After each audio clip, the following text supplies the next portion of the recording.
Hello, everyone, and welcome back to the podcast. My name is Courtney, and I am not here with my spouse, Royce, because today we are breaking from format just a bit.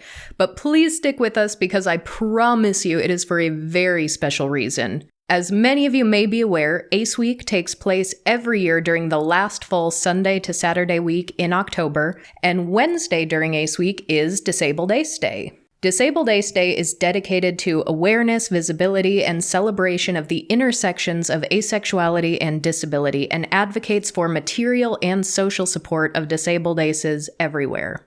On October 25th, 2023, ACEPEX Committed to Anti-Racism organized and hosted our first Disabled BIPOC ACEs panel, and today I am thrilled to present the recording of said panel right here on the Ace Couple podcast. And for the very first time in this podcast's history, you can even watch a video of said panel on our YouTube channel, just in case you'd like to see all of our lovely faces. So, without further ado, let's get to the panel.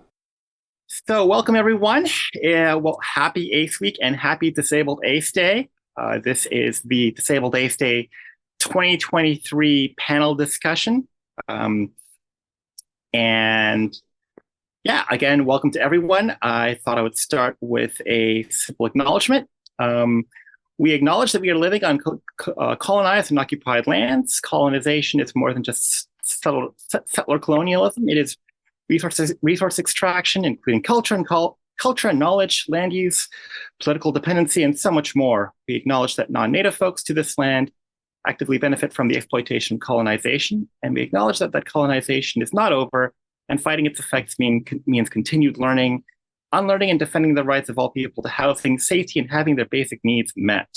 We acknowledge that the extractive practices that mine rare earth to create the computers and technology that allow us to meet in this virtual space, while those on the other side of the digital divide do not have this type of access.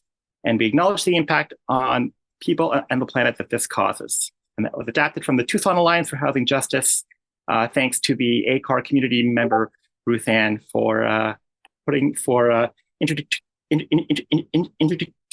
us to that. So what we're going to do is we're going to get questions for the Q&A during the break. If you have any questions you'd like to ask our panel, you can put them in the Q&A section, in the Q&A box at the bottom of your window. And let's just do a quick go around to introduce ourselves. Would anyone like to go first and do a quick intro? Yeah, I'll go. So I'm Charlie. I am a non-binary trans person.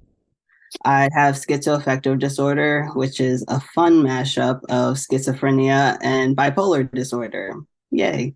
I also am asexual and in an ace-ace relationship. I go by they, them pronouns.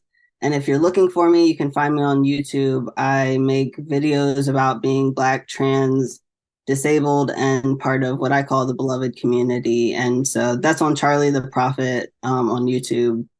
But I'm excited because that's exactly what this panel is about, being in the beloved community and seen and known and loved and encouraged. So I'm excited that we get to kind of talk about that stuff more in depth today. I guess I'll introduce myself next. Hello, everyone. I'm Johnny J. I'm from the Oto, Missouri, and Choctaw tribes out of Oklahoma, although I'm currently residing in Los Angeles right now. I am here because I have lupus and I'm also ACE, and they both kind of intersect with a lot of the issues that I face as an Indigenous person. And so I think these discussions are really important so that we kind of get a wide variety of perspective in understanding what it is to be ACE, especially when there's so much ACE phobia and just denial of our existence. And even as just being disabled, I feel that so much of our experience is kind of colored by all the intersections of racism, sexism, even just seeking healthcare. These are all things that we have to kind of contend with. So I think these discussions are really important. So I'm really happy to be here today. All right, I'll try. Hello, everyone. I am Dal Cecil Runo. I am a sci-fi writer. And funny, I am also severely visually impaired, and my doctors say, "Girl, you're blind. Just say it. You're blind." But I can still see a little bit, so I am on that very fine line between blindness and she can still see colors. And so, yes, I write science fiction and other genres. My book is coming out this Halloween, shameless self-plug. And I am also like at the very end of the asexual spectrum because I am very, very, very, very, very, very ace. It's like no attraction of that kind in me. And and yet I have a partner. So oh, I currently reside in Argentina, but I am a citizen of the world, and I have a long story of found family and very peculiar adoption, and I'm also pagan, so my intersections are it's a very crowded intersection here. Uh, so so I'm very happy to be part of this panel. I am open to all kinds of questions, except for my weird accent. I already know I have it. But yeah, all the things regarding asexuality, disability, and being a person of the world and stuff like that. I am happy to be here and discuss. I think it's very important to have these kind of panels. Thank you so much for the invitation. And my name is Courtney Lane.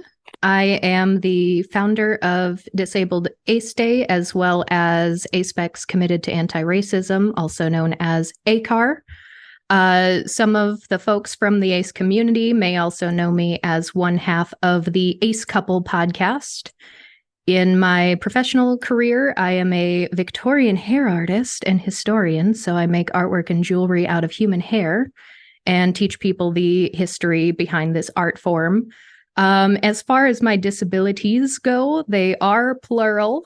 It's more of a constellation of disabilities because I find a lot of them are related to one another, but the largest, most debilitating diagnosis that has sort of been present throughout my entire life is Ehlers-Danlos syndrome. It's a connective tissue disorder, so it can affect all kinds of things in the body, joints, organs, skin, and can cause tremendous pain and injury. But it's also very common for folks with EDS to have things like POTS, postural orthostatic tachycardia syndrome, MCAS, mast cell activation syndrome, which makes, allergy reactions go haywire. So I have sort of a fun mishmash of all of those things.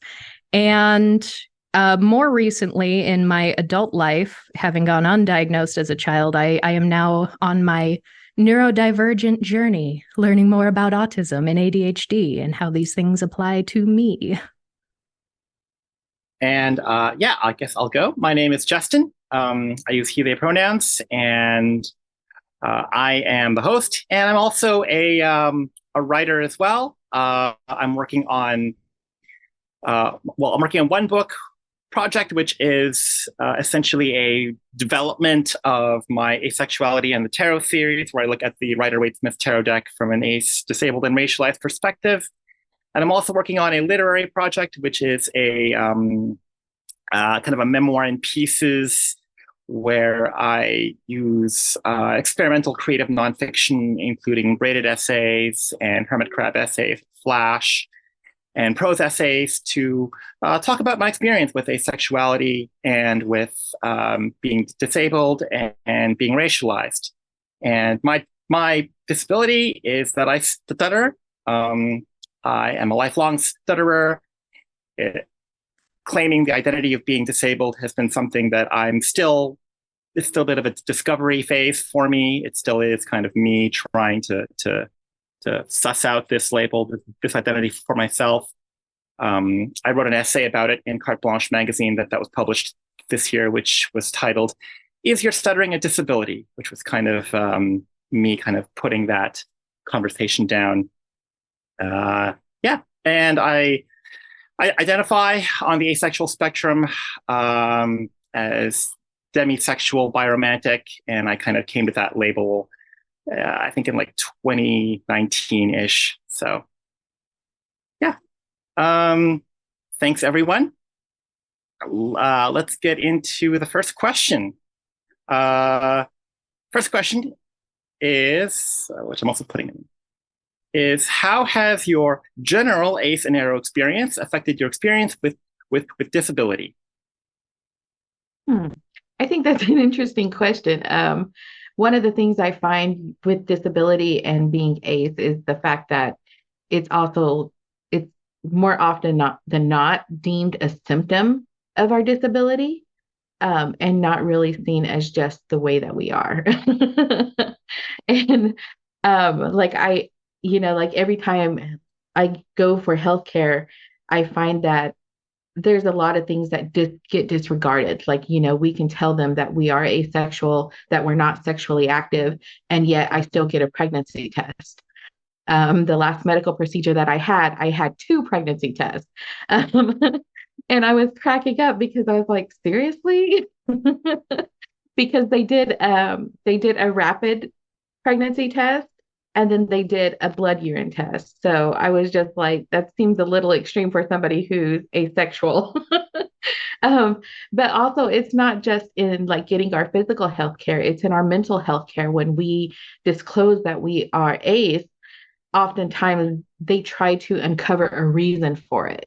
And oftentimes, it's like they start questioning you about whether you were abused as a child or what kind of trauma you experienced. And you're just like, yeah, that Oof. doesn't really fit into how this is, is because for me, I don't think I've like when I was younger, I grew up super religious. And so you didn't question your sexuality.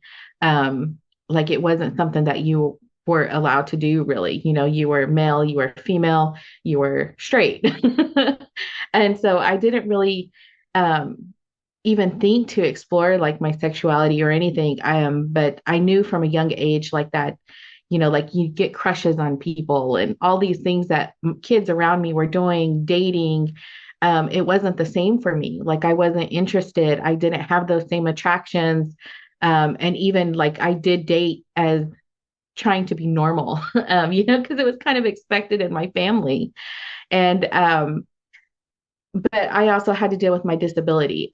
So when I have lupus, and when I was younger, my symptoms were very severe. So I didn't really date because I really didn't expect to have a future.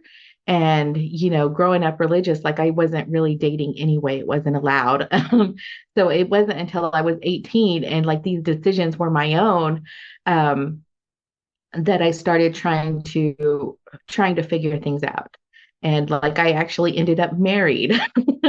And and trying to force myself into this idea of what a normal relationship, like trying to force myself to have this attraction to kind of fit into this mold, while also having lupus and having to deal with the fact that it's like there's a possibility I could die. And in my family there was just so much pressure, like you don't want to date and get close to somebody if you're going to die. But at the same time, you want to be normal. And there was just so much pressure on me when I was young.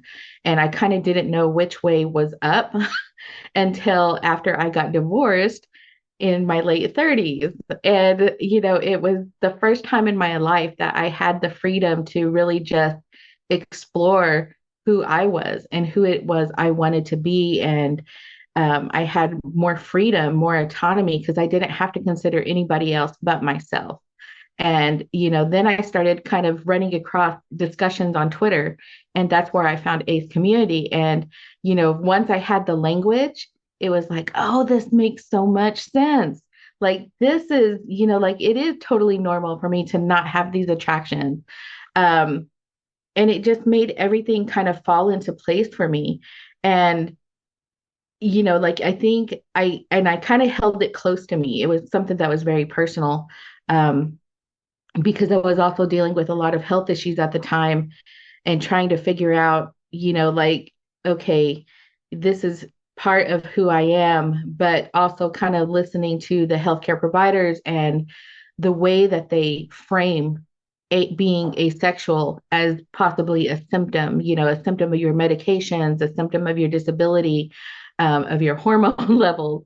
And so like I was having to contend with all that. So it made it really difficult. And it was kind of like a years long journey before I was able to actually just come out and say that I am asexual. And this is not, it's not a symptom of my disability. It's just who I am at the very core. And, you know, it's such a difficult thing to have to contend with when you're trying to get your health care because you're battling for your identity when you're trying to battle for your life. And it's just a whole mess of things that get conflated. And, you know, like if you're just now exploring the side of your identity, you know, it can be very difficult and very overwhelming. And I found that was my experience. But thankfully, you know, like we are able to connect with each other through our digital spaces. And, you know, that's where I found kind of like a lot of comfort, a lot of strength, and also a lot of confidence in just being able to figure out which way was up for me. Thank you so much. So for me, it really comes up when I'm meeting new people that I want to relate to romantically. It could be a lot just to talk about. It's another thing to navigate. Like we were saying before, I have so many identities that could throw people off. And so I try to just be chill about that and like put all of that up front so that people know kind of where I'm coming from. So mainly that's how it is in my social relationships. But for my day-to-day experience, I think it comes up more with my disability. And it's been helpful because knowing myself to be ACE has helped me recognize actually some of my symptoms. So whenever I go into a manic episode, I get way more sexual. Like my libido goes up and I am manic and I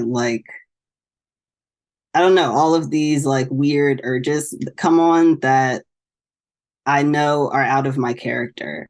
And so if I hadn't acknowledged myself as ACE, then I would think, okay, that's just part of like maybe I'm allosexual, maybe I'm like, I don't know what, but knowing myself to be ACE, I can like clearly say that's a symptom and go to my doctor and talk to them about that. Whereas before I knew, I just thought something weird was happening to me.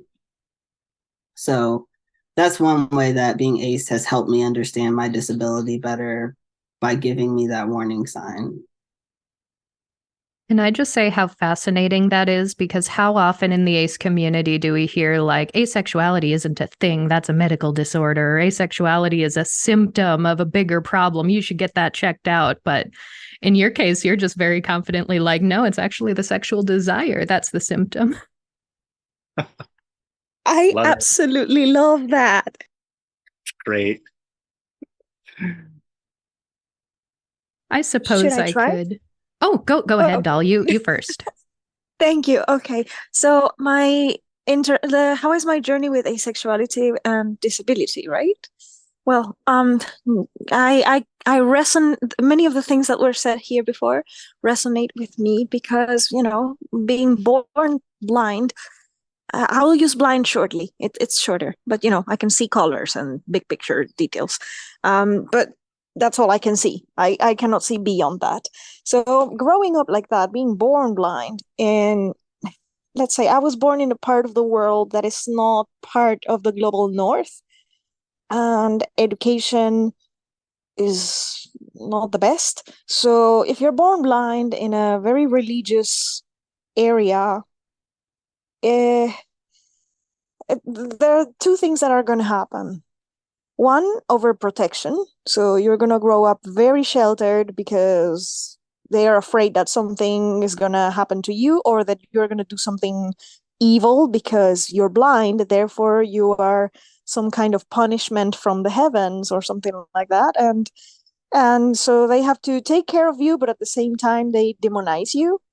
I don't know if that resonates with other disabled people from very religious regions in the global south, but that is my experience.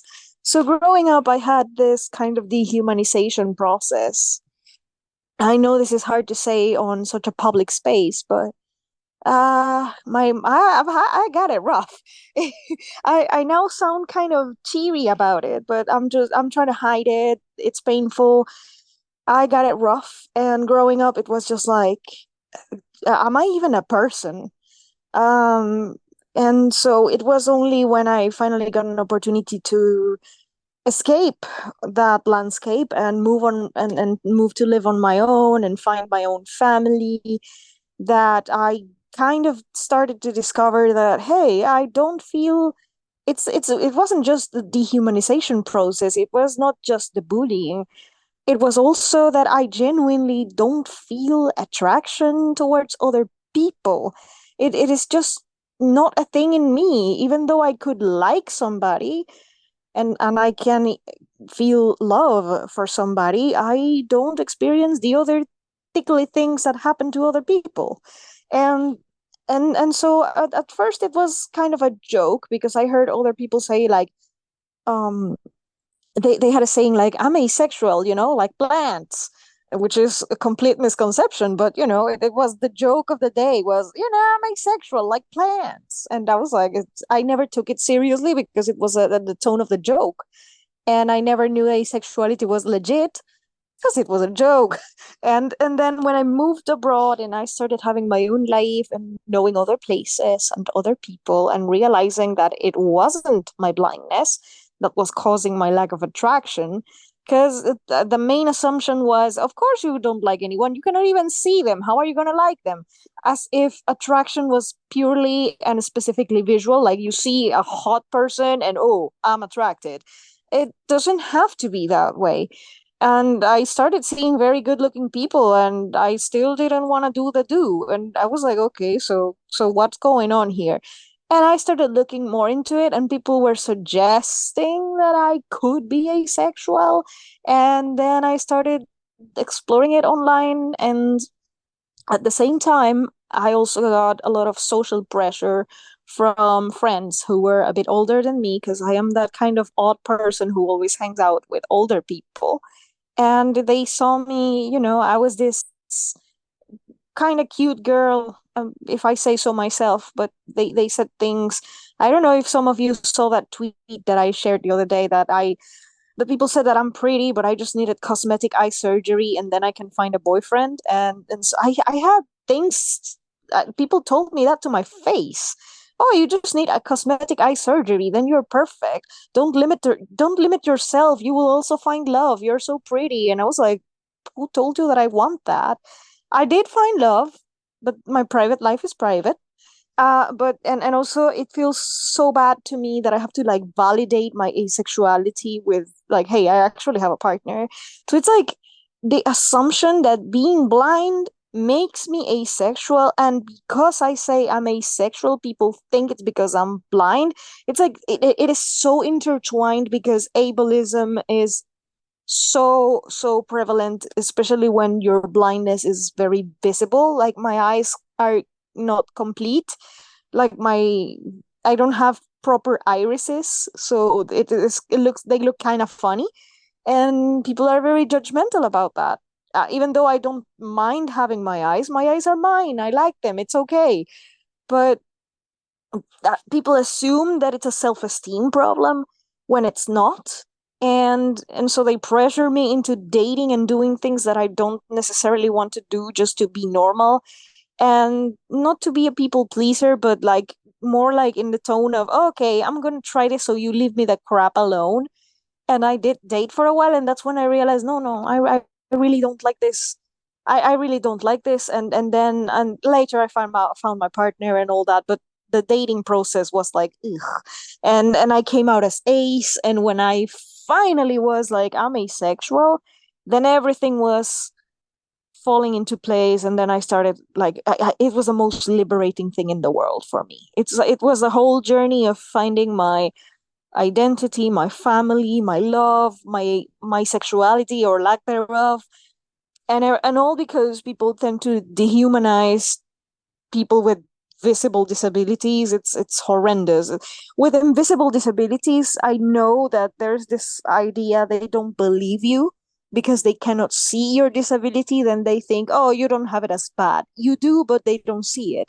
What happens to me is they dehumanize me because of my notorious disability, and I just can't handle. I am a very solitary person for most of the time, and I enjoy it that way. I think asexuality was the most liberating thing in the world to me.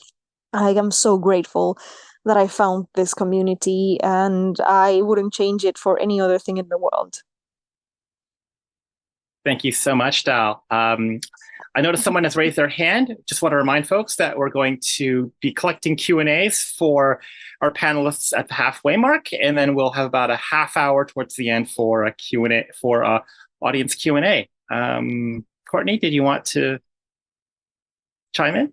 Sure. Yeah, I'll round out this question. So it was very early on that I learned, with my sort of amalgamation of both physical and mental health issues, that there are certain things that will actually hinder your goal of getting treatment or getting a diagnosis if you disclose too much to the wrong doctor.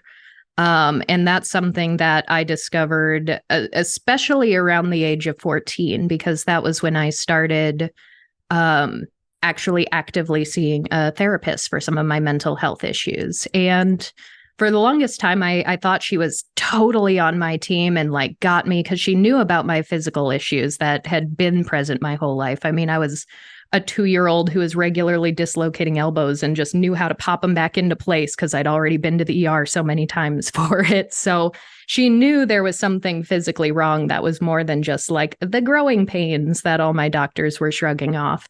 So in one of these sessions, she told me, you know, Courtney, I think you have OCD. What you're describing to me sounds like obsessive compulsive disorder. And she said, I'm just telling you this for your benefit. I am not going to put this in your charts, because if you have that as a diagnosis on your charts, it is going to be harder for you to get a diagnosis for your physical health issues. And I was like, oh man, well, that's kind of messed up, but thanks for knowing that and having my back. But that exact same therapist then, I at the age of 14, I knew I was asexual. I knew I wasn't having the desires other 14-year-olds were getting. But it was actually kind of goofy because I started using the word asexual in my head before I knew that there was an asexual community or other people using that term. So I was like, I'm just going to use this term for myself because it feels right. So that was just a pleasant surprise to find out that there are others using the exact same word. We're here. But that therapist, I told her at one point that there was this guy a couple years older than me who was definitely pursuing me sexually. And I was like, I am not comfortable with this. I don't like it one bit. And she sort of sat down and she said, no, Courtney, you've had to grow up really fast. You've had to be an adult. You've had to, you watched your mother get sick. You've taken care of your mother, and you're a kid, you're a teenager, and you should start acting like a kid. And so I think you should explore this relationship with this boy because that's what teenagers do. And I didn't like it at all, but I was like, all right, this is my therapist who hasn't steered me wrong yet. So I tried going out on a couple of dates with this guy and ended up in a very, very dangerous situation. He and his friends actually threw me in the trunk of a car and kidnapped me, but I got out and never went back to that therapist again. So this same therapist who taught me that a mental health diagnosis can prevent treatment for my physical health issues and my aches and pains also told me that in so many words told me that I can't really disclose the fact that I don't feel like other teenagers because then I get put in dangerous situations. So there were a number of years where I was very, very aware that I should not tell doctors this thing, and that it might also steer them wrong. Well, what if they think it's a symptom? And it was actually, I think a lot of the panelists and maybe some of the listeners here are probably familiar with the infamous episode of House, where there was an asexual couple where the man actually just had a tumor on, like a pituitary tumor, I think. And his wife was just lying the whole time and saying, yeah, I'm totally ace too, just like you, babe. That came out while I was trying to figure out how to actually come out as asexual to other people in my life, because there had been years where I'd use this word to myself. And I was like, now's the time. I think I'm going to start telling people I'm asexual. And then this episode hit and I watched it live because I was watching House at the time. So I was like, okay, still definitely not going to tell doctors this side of me. But I am proud to say that now, several years down the line yet, I've gotten really feisty with my healthcare, and I will let doctors know right away. And if they are not ACE affirming, I will not see them. They do not get to treat me. They do not get my business. And that is a level of privilege I've been able to acquire with added financial means that I've gotten in my adulthood that I did not have as a younger adult and as a teenager. So I'm also very aware that not everyone's able to be as selective about doctors, but I'll straight up, when there are like health forms now with check boxes that ask about like, libido or sexual activity, I'll just scratch them out vigorously. And if they don't ask, then we'll just leave it at that. But more recently, literally just this year in February, I went for a checkup with my GP, and they go through all the questions. Are you sexually active every single time? And I was there with my also asexual spouse, and I just like laughed and I was like, no. But then I got my charts later, and they literally wrote in my charts, sexually active, yes, in parentheses, patient says no. So they aren't going to be my doctor anymore either. Wow. Thank you so much for that. Yeah, wow. Just wow. I think also what you said kind of strikes at the streak of misogyny that often comes out in the medical profession, where women are just not believed when you tell them, I have X, I have X symptoms, I believe I'm suffering from Y because I know all these things about my body, and that's a whole other discussion. Which, yeah, Before we move on, I just want to say that I a lot of what you said, Johnny and Dal, really resonate with me. I grew up religious as a person of faith, a Catholic, so I know all the purity culture stuff, all of that, like you have to be this certain way, you can't do this, you can't do that. And as a stuttering child, there was, I think what you said, Dal, really reminded me of how my parents really just like were aggressively like sheltering me and cut me off from a lot of social opportunities just because they were afraid of my stuttering, or they were afraid for me. Let's move on to question 2. And I want to also remind our esteemed panel that if you feel like you want to go to another question, if there are other questions in our set of 10 that really resonate, please feel free to just put them out there. On to question 2, ACE Week is often, unfortunately, not just a time where the community comes together and celebrates being ACE, but also, unfortunately, a time where we see a lot of aphobia, a lot of misinformation, a lot of unfortunate bigotry and exclusion directed our way. So, for question 2, how has your disability affected your experience of aphobia or queer gatekeeping? May I start? Oh, please. Yeah. So to go back actually to Johnny J's previous answer, talking about the pregnancy tests, that's a thing where also in a country where we do not have universal health care, you're often paying out of pocket for that. And if you have to take a lot of them, it can get very expensive and it can add up on top of already expensive medical bills.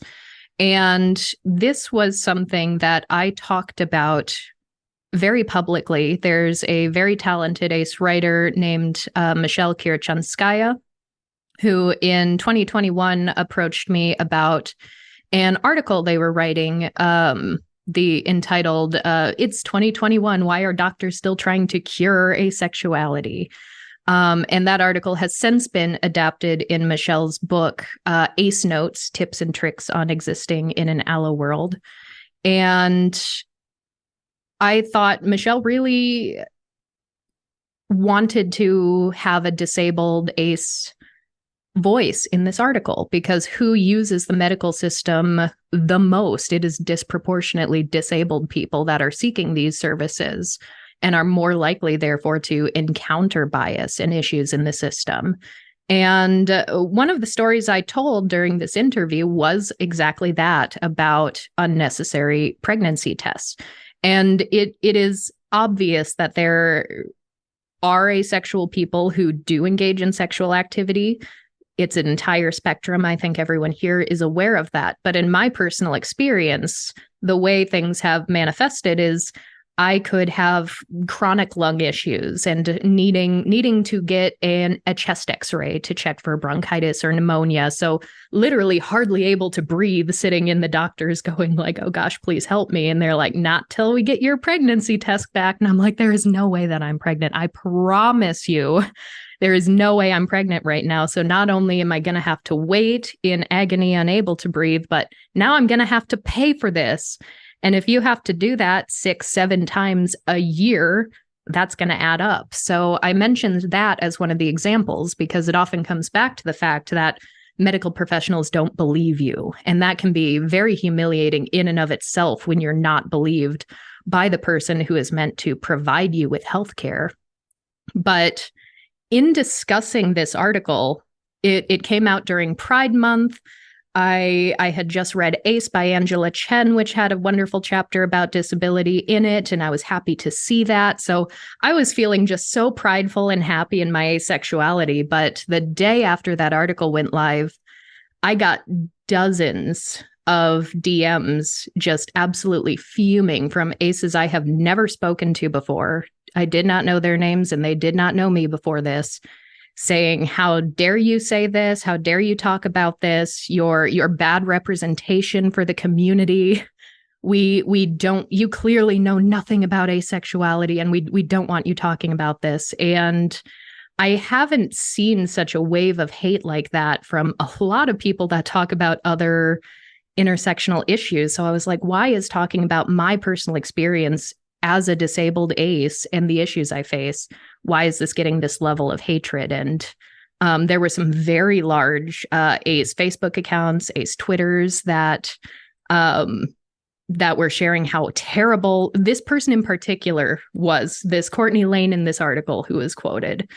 And I was so defeated that I almost completely stepped away from the ace community. I was fully prepared to never talk about asexuality again, because clearly as soon as you talk about being a disabled ace, people do not want you. And I just, cried for a couple of weeks and managed to muster the strength to come back. So there very much is sort of gatekeeping of disabled aces as well, because for even the most able-bodied ace person out there, there's always going to be the lingering question of, is there something wrong? So I think a lot of aces traditionally or over the years have had this very knee-jerk reaction of like, don't confirm the stereotype for the allosexual people. We don't want them to get the wrong idea. So we'd rather sort of throw our own under the bus than risk anyone else getting the wrong idea about us.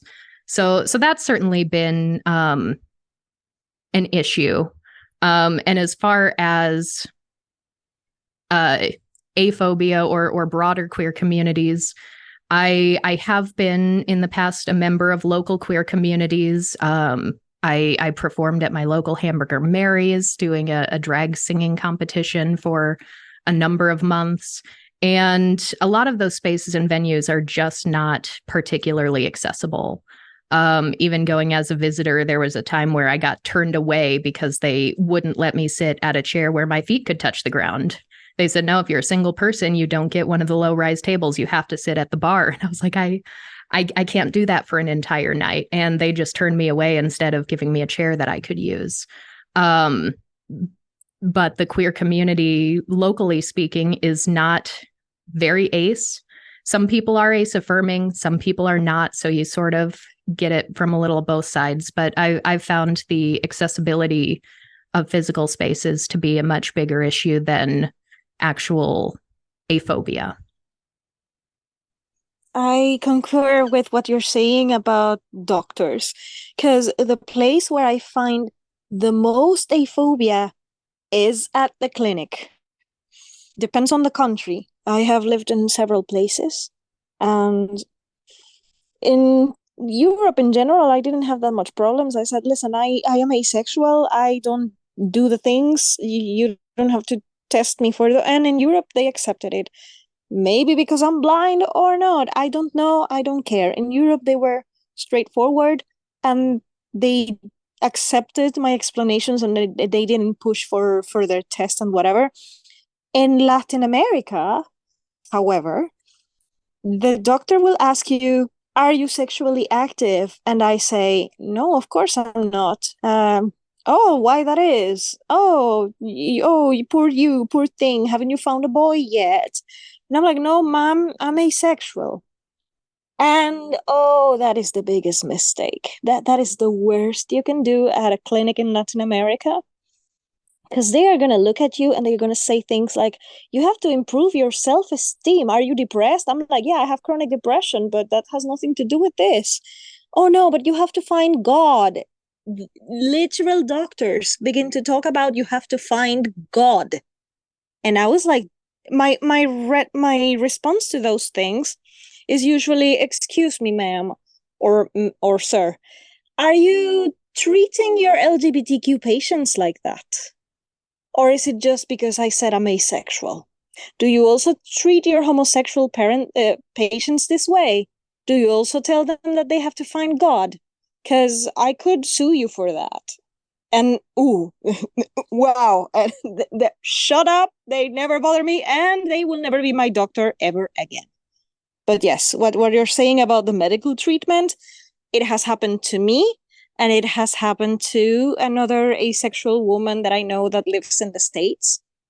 And she also has a partner, a male partner, but they don't do things because, he respects her. It's more like a roommate relationship by this point. And they also ask her, and she says, no, we are not active. We are not doing the thing. So I just wanted to share this because it's a tip for all the women that might be listening to this. Blame it on your man. Blame it on your man. He can't. Oh, are you not active? No, he can't.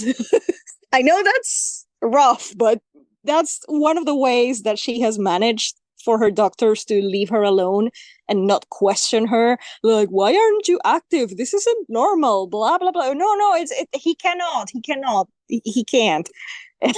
so that works. Tip for the community right here. I hope it works for you too. Yeah, I find the medical stuff to be the most like where I find more roadblocks, especially if somebody has lupus. So lupus is a mimic, and there are so many other diseases that lupus kind of mirrors, right? So whenever I go in for treatment, there's a lot of diagnostics that are needed. And in order to access those diagnostic tests, you have to wait for your pregnancy test. You have to wait. And there were often times, especially when I was married, where, there was a potential health issue, where I may have needed to have like an emergency hysterectomy. And the first thing they want to do is get your husband's permission. They want to speak to him first and see what his opinions are. And we're not sexually active, we're not looking at having children, but yet that's still the issue that has to be overcome first. Like it's almost like even if it's just like as a woman, you're just not given agency over your own body. But also with lupus, a lot of the treatments are very harsh. For me, one of my treatments when I really need it, it's like at the last resort treatment for me, is Cytoxan, and which is the chemotherapy. And every single time that it comes to me needing this treatment, I'm in dire straits at that point. And it's, literally a life-saving measure for me to start that medication and that treatment. But yet I will have to wait for pregnancy tests. I will have to wait for them to talk to my partner to see what his thoughts are on the fact that, it may inhibit my ability to carry a baby. Um, and it's just ridiculous that you have to wait to be treated, when clearly you know your own body, when clearly you know where you stand on whether or not you want children, but yet you're always having to go through having somebody else's permission to get that treatment, even though your life is at risk. And, it's when you say that you're asexual, like Courtney was saying, they were like, says no, but haha, it's the thing that you constantly have to come up with because they just can't fathom that, relationships are very complex. They're very different. And especially in asexual relationships, I have a partner. I was married before and, I was sexually active then. And, because it was the normal thing to do. But there was a point when, we stopped having sex because of my health issues, because it was very painful for me. And then when you mention that, it always goes back to that asexuality being a symptom. Like celibacy is often conflated with being asexual. And it's something for doctors to really need to untangle. But it's also something for the larger, broader community of humanity to start understanding as well. Because when we talk about our experiences as disabled ace people within the medical care healthcare system, there is a lot of pushback because we do have to contend with a lot of those stereotypes. And we do have to contend with that question of whether or not there is something physically wrong with us that is contributing to our asexuality. Like that's just a fact, right? Like that's a medical health care that they have to go through.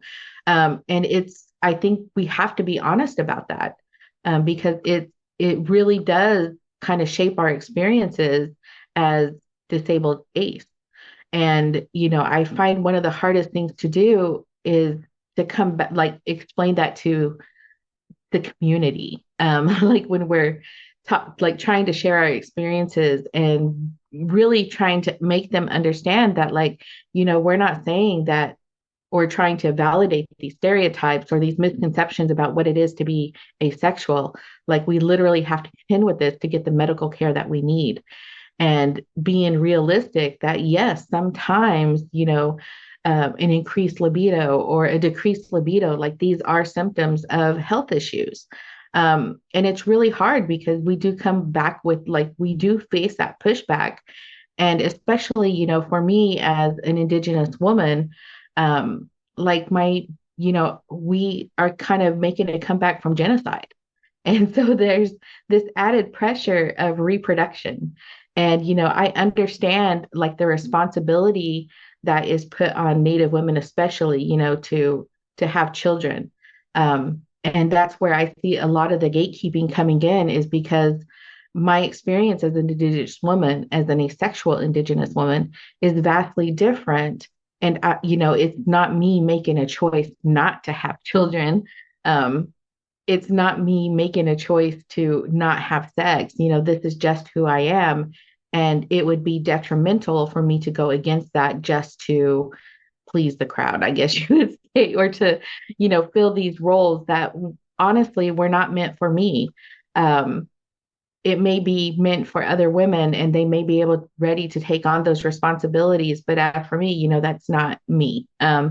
And not something that I want to do. And there's just so many different ways that we face backlash for just being ace, and for being disabled.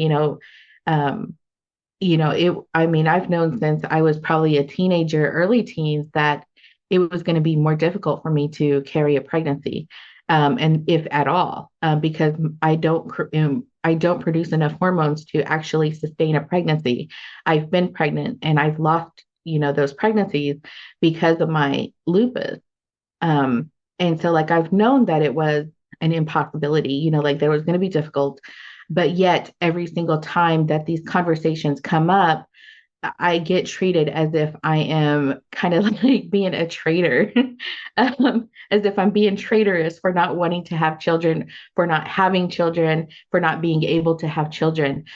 So it's not just the fact that I'm asexual, it's the fact that I am disabled because the ableism is so prevalent as well. And there's just so much gatekeeping with that we just can't really escape, like no matter how nuanced we try to be in our conversations, no matter how mindful we are about the words that we choose or the stories that we share or how we share those stories, there's no escape from that pushback.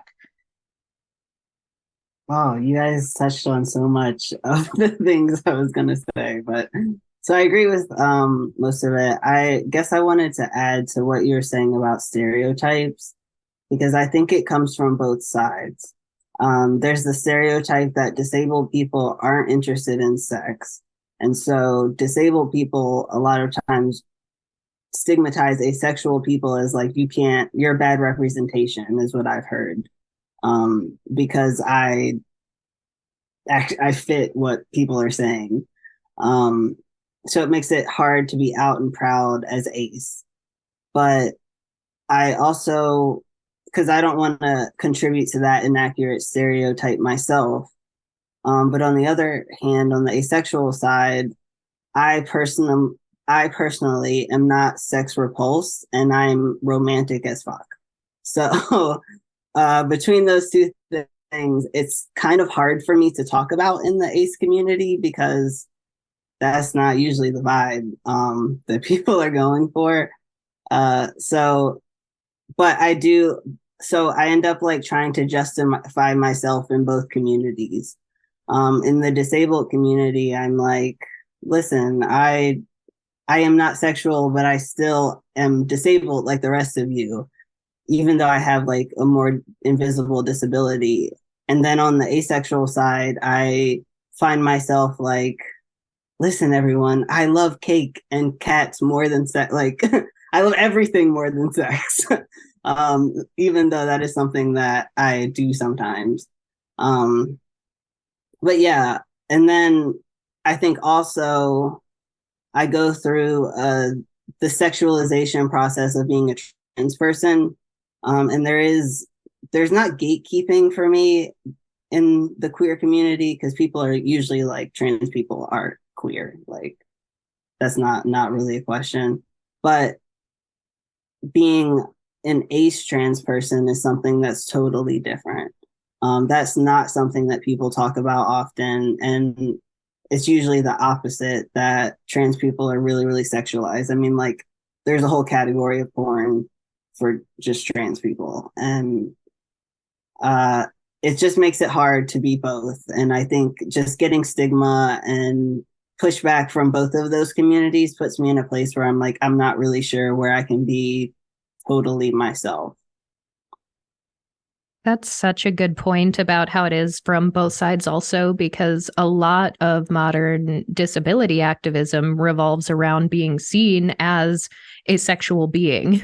And that's not inherently a bad thing, but it does often exclude those of us who are disabled and ace. And even early on years ago in my sort of trying to step out into the community and say, hey, can we talk about the disabled intersection? I always felt like I had to give a caveat, and that the caveat had to be, usually disabled people are desexualized and they aren't seen as being capable of having sexual relationships. And I felt like I had to give that as just like a disclaimer every time I talked about this. But even that, to a certain extent, was minimizing my own experience as well, because EDS makes you extraordinarily flexible. I can do a bunch of contortion tricks, and turns out allosexual people really like that, like a whole lot. And it also changes like certain body proportions of mine. My legs are way long, way too long for the torso that I should have. So I have these really long legs that are incredibly flexible. And I also I haven't talked much about my experience with race, but I'm a mixed heritage person. I've started to embrace the racially ambiguous title because that's how people treat me. People will be like, "What are you?" But shortly after that, it'll be like, "You look so exotic." So I've got this quote exotic look, and I'm very flexible and I have very long legs, all of which are traits that are normally very, very sexualized. So I found myself even giving the caveat of like disabled people are desexualized was totally ignoring my own experience. But I felt like people weren't ready to hear my own experience. They were ready to hear the talking point that's a broad overgeneralization for an enormous group of diverse people. Thank you so much for that. I don't talk about my mixed heritage either, but I already mentioned Latin America, and people are familiar with the stereotype of the hot Latina. Oh no, and that does get me very uncomfortable, and it's visible that I'm uncomfortable. And yeah, it's like I don't want your straight passing privilege. I'm asexual. I'm not interested in this. And my cultural mixed heritage, because like I said, I am adopted as well, my found family. A part of my mixed heritage is also being Finnish. And we Finns, we like to have our own space. Don't invade our space. We like our physical distances very much. And we like our privacy, and we like it peaceful and straightforward, which is like a complete contradiction from the stereotype of the hot Latina, loud and spicy, dances salsa, eats tacos, etc. And it's like I am a complete contradiction, and then people don't know what to do with me. Add to that asexuality and blindness, and I resonate so much with what you're saying. Was it Courtney, right? Yes. Yeah, it was Courtney who said that Yeah. we get that we get sexualized. Yeah, no, please do not sexualize me. It gets me very uncomfortable. And please do not get in my space. I am a Finnish person and I will defend myself, and you're not going to like it. I'm joking. Try to bring some humor. Thank you so much for the levity. I think there was I think there was that famed Finnish sniper who was a woman, I believe, during the war, who was. No, he was a man. He was a man. Well, nevertheless. Yeah, Simo Häyhä, but the Yes. deadliest sniper in history, and he killed too many people. So yeah, that's why I brought that joke. It's a bit of humor because, we are talking about things that could also bring our panelists a little bit of resonating trauma. We know that our communities go through it as well. So if I try to light up the candle a little bit, that's just, yeah. Love that. I kind of wanted to say something to what Charlie and what Courtney has said, mentioning the book Ace by Angela Chen, and it really made me think about the gold star ace image, the gold star ace stereotype, where an able-bodied being able-bodied is very much a large part of that gold star ace image. Yeah, we're getting some great questions in the Q&A, including one really good one about Sainism, a couple ones about asking about how allies can stand up for disabled ace folk. What kind of structural regulations and laws do you think would be best able to manage aphobia? Please keep them coming. We may have to pick and choose if we get a lot towards the end. But thank you so much for all of your awesome questions. All right. So moving on, kind of going back on kind of piggybacking on what Dal and Courtney were mentioning earlier. Question 3, how does your disabled aspec experience intersect with your experience? try that again. How does your disabled ASPEC experience intersect with your experience with other marginalizations? So, for example, class or race. And I think that that's a really big question, given that the BIPOC experience, BIPOC voices have been a really big topic in the ACE community this year and past years. So, kind of wanting to inject that into our discussion of being ACE and being disabled. And then after that, for Dal, we have a question about ACE Arrow Joy and disabled joy. So, yeah.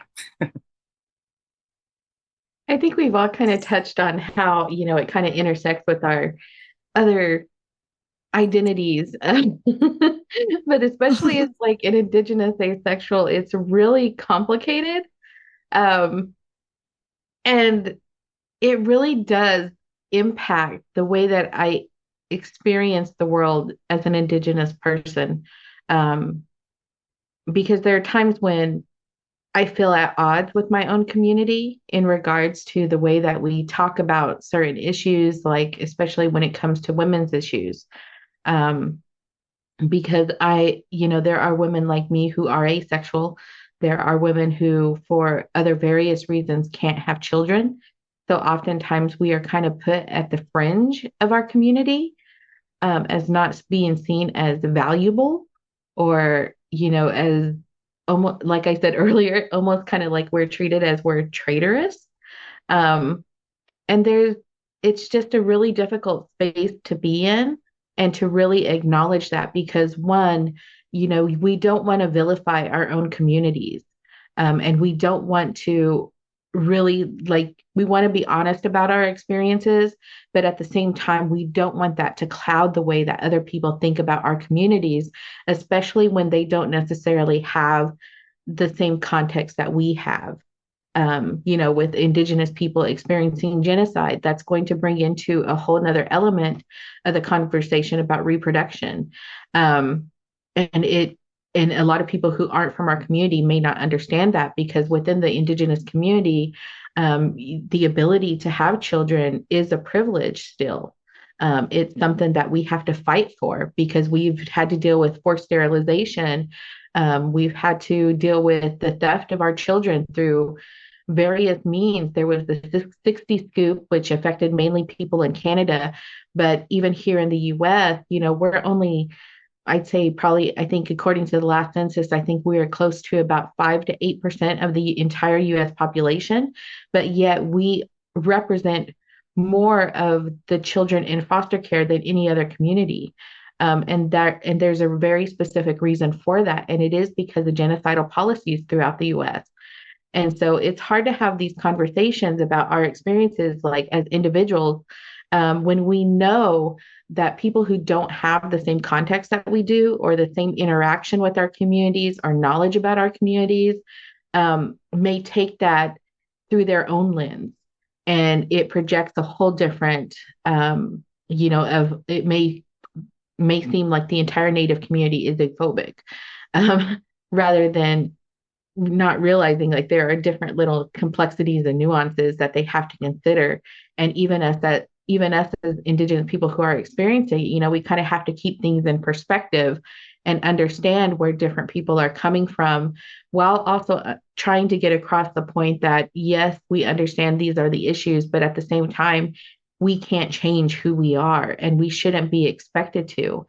And we shouldn't be facing the backlash that we do for speaking about our experiences, because there's never going to be just one Native experience. And because we're not a monolith. And I think that we have to keep saying that, like we're not a monolith. And it's not just as Indigenous people, it's just as people in general. We're going to have very vast experiences that are different from each other. We're going to have different ideas, and we're not always going to agree on certain topics. And, it's kind of hard to have those conversations. But I think the hardest thing to deal with is making sure that we're having the conversation, but not bringing harm back on our own communities in various ways, whether it was intentional or not. And trying to make sure that people have more context so that they can really understand our experiences. Because when I talk about like my experiences as an asexual native, a lot of people, there is, yes, there is a phobia that we have to overcome, but there's also this context of, trying to survive that we also have to take into consideration. And it's really hard to have those conversations and just without being vilified and without vilifying the community. And I think that's one of the things, when we're dealing with all the backlash that we face for sharing our experiences as disabled A's, that's one thing that always gets missed is it's not going to be a black and white issue. There's not going to be a one size fits all solution. And our needs from community to community are going to be very differently. So while yes, progress may benefit one community, it doesn't mean that it's going to benefit another community or in the same way. And so I think, being able to have some nuance, some context, and really just be able to kind of be honest, I think helps. But at the same time, we got to find ways to really have these discussions in a way that it isn't so black and white, that isn't just so binary. And I feel that that's one of the hardest things to do. And the biggest impact when I'm talking about my experience is that it always feels like we're at odds with each other. And within the Native community, we have this saying that it feels like we have to walk in two worlds. We have to walk in the Native world and we have to walk in the modern world. And we're constantly at contention with that. And one of the things that I try to do in the work that I do within the media and within Native representation is try to send that message that we don't have to choose, that we're not we don't have to choose just to be modern or just to be contemporary. We can be a variety of things, and it doesn't negate our indigeneity. It doesn't negate our asexuality. It doesn't negate our disability. We don't have to choose those binaries. I think for me, in general, no one expects a poor Black disabled person to be asexual, especially someone who's perceived as a Black man. So all of those different experiences kind of come together. Being poor and Black, I end up getting very sexualized by white supremacists, you know what I'm saying, American society. And we end up being discarded when we don't fit the mold. And I think that's something that Johnny was saying too, that if you don't fit the mold, it's hard to find a place for yourself. But like you said, we're not a monolith. And the same is true for the Black community. It's just a little bit harder because even though we're not a monolith, we are a community and we have strong community culture. And it's easy to have an odds between those two things. To, on one side, want to be an individual and to express myself as an asexual person. And then on the other side, having to be separate to be a Black person.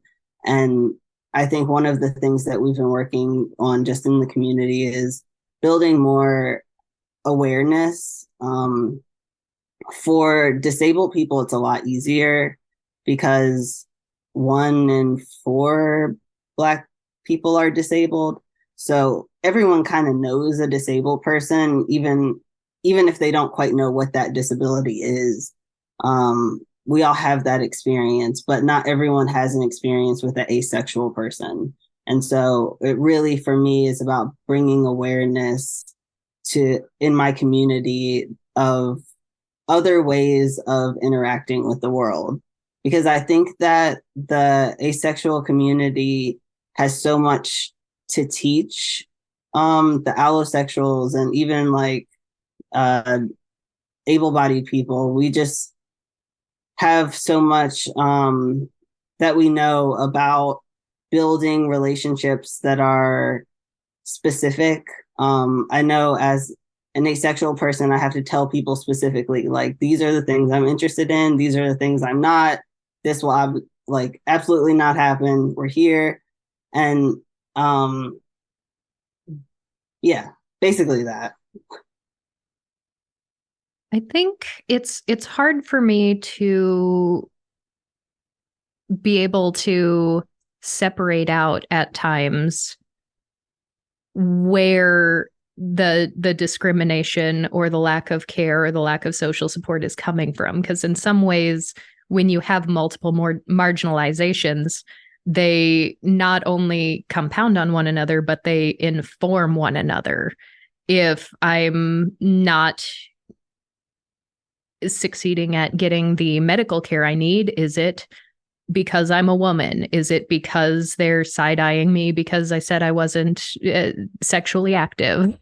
Is it I recently got a shot at a doctor and she just kept gushing about how gorgeous my skin tone was. And it was kind of odd because I'm actually a lot more light-skinned as an adult than I was as a kid. So I've also noticed that in many ways, I have gained privileges growing up, not only being mistaken for white or at least having being perceived as white in more contexts than I used to be able to, and having more financial means than I did growing up. I have gained those privileges, but it's hard to know sort of when you grow up with so many different things, like, why am I not getting the proper care I need right in this moment? Or why am I being discriminated against in this moment? It actually surprised me because this was just a couple months ago, but this doctor came and gave me a shot after gushing about my skin for like 20 minutes and talking about how gorgeous a color it is. And then she's like, plus, skin like that's great because it's so thick. And I'm like, oh gosh, I sincerely hope you do not have a Black patient. It's like that's a horrible medical stereotype. So there in the medical system specifically, there are racial stereotypes that can lead to harm being done for racialized people. There are gender stereotypes to feed into the gender stereotypes as well, even when it comes to mental health, because asexuality often being perceived as a medical issue, sometimes a mental one as opposed to a physical one. The common one that the ace community talks about is HSDD, which is in the latest DSM, they actually separated that out into two conditions, and it's now a very binary bisex. It's like, oh, male hypoactive sexual desire disorder or female sexual interest and arousal disorder. And they all stemmed from the same thing that used to just be for all genders. So it's like, why did you have to do that in the first place? Let alone the fact that, based on a recent ACE community survey, a full 30% of our community are non-binary. So binary diagnoses like that also do not serve us as a broader community. So in many cases, sometimes you don't really know, is it the ableism? Is it the ace phobia? Is it the racism? Because it's all kind of, they're all parts that make up all of us. Everything that you have said, I resonate with. And I just want to say, just in your personal life, sometimes it is so hard to just make friends. It sounds a bit discouraging sometimes, because it's like you have to give them a whole explanation of your life for them to understand just who you are, just your everyday behavior. So I have an easier time, perhaps, making friends within the ACE community, within the Latina community, within Finnish diaspora, such things, because they at least they will understand a part of who I am, but not all of it. So then there is a lot of disclosure, and there are some things that I am saying here on this panel because we are having this discussion that I not necessarily want to say at a coffee shop. It's not what I want to talk about. It feels like I have to disclose everything that I am for people to accept me. Meanwhile, they just have coffee and talk about football and music and whatever. And I am over here being this alien that they need to understand before they can it does, after repeated occasions of this, it does begin to hurt. I maybe I am too sensitive, but it does begin to hurt after a while, and it's like, why do I have to explain everything that I am to make friends? That doesn't seem fair. And it is just an aspect of interacting with other people as a very crowded intersection of a person. Because, like, you ask me, I have them all. I have all. Well, no, I am a cisgender woman. Is perhaps the only one I don't have. I am still a cisgender woman, but that's like the only quote unquote status quo that I possess. Nothing else that I am belongs in the normal world, quote unquote normal. It's a bit sad.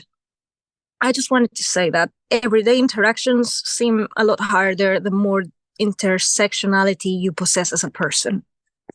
Thank you for that. Thank you for saying that, Dal. I think that's one of the things we have to kind of skirt around, and something we don't really talk about is how lonely it could get, especially as disabled ACE, because sometimes, I'm immunocompromised. So throughout the pandemic, I've been very isolated. Even now, while the rest of the world has moved on, there are times when I still can't leave my apartment. Like, I actually haven't left my apartment in about a week now, because of how immunocompromised I am. And so, there are times when I do have to stay home. And it makes maintaining friendships a lot harder too, because also I don't like having to explain what's going on with my health, or have to have a reason for not going to this event or not being able to do whatever.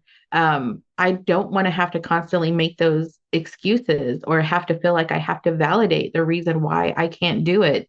When at this point, I feel like those closest to me should just know, because I have lupus, that there are just certain things that I can't do, that I can't always do what I would like to do, and that my situation changes from day to day. Like, lupus is not on a schedule.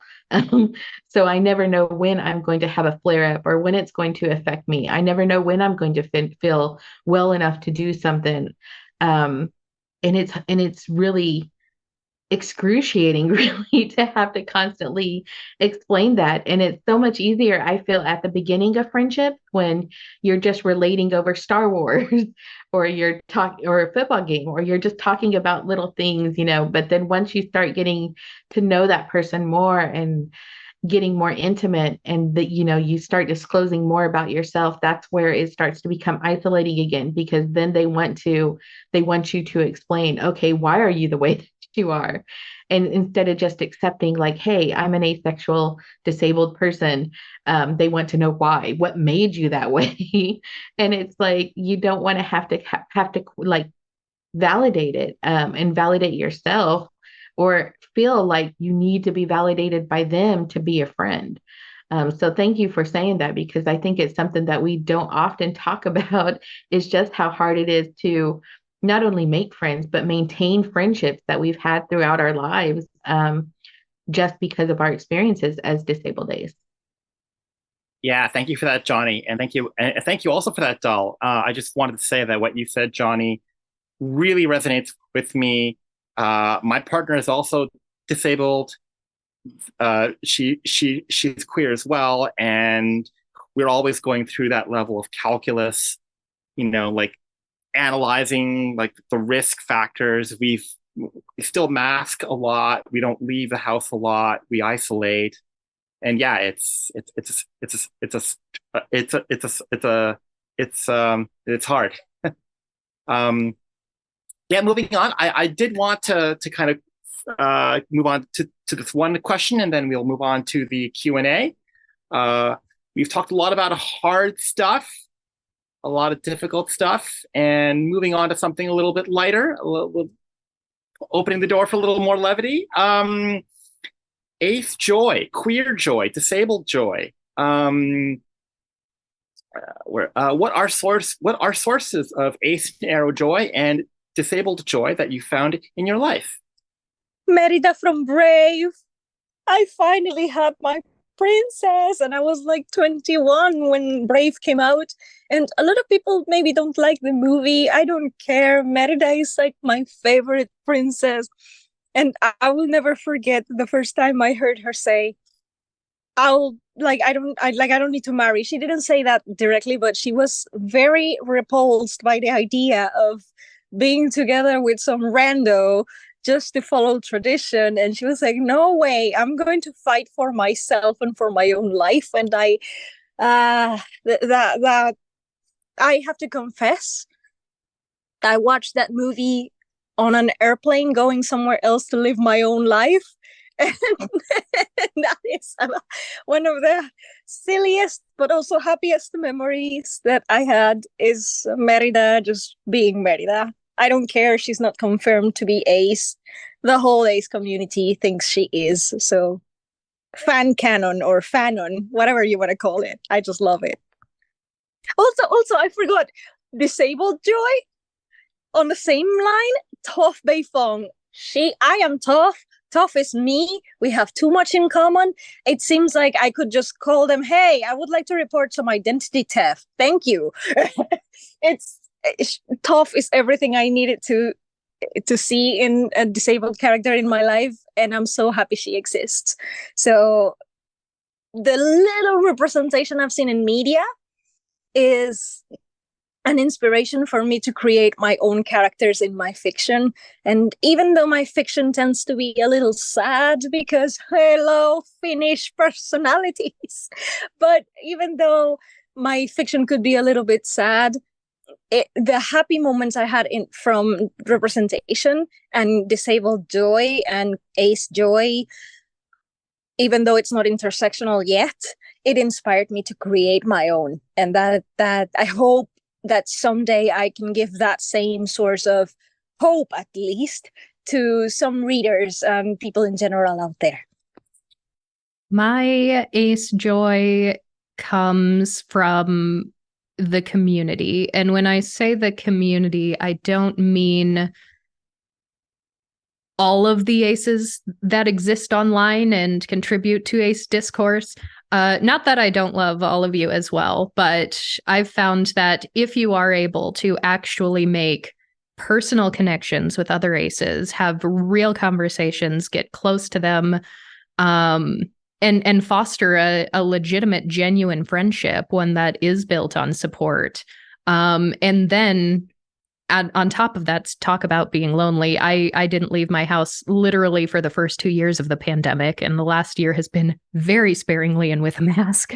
So it can be very lonely and isolating. So not only finding true friendship, but friends that commit to dedicating the time to seeing each other and meeting on a regular basis.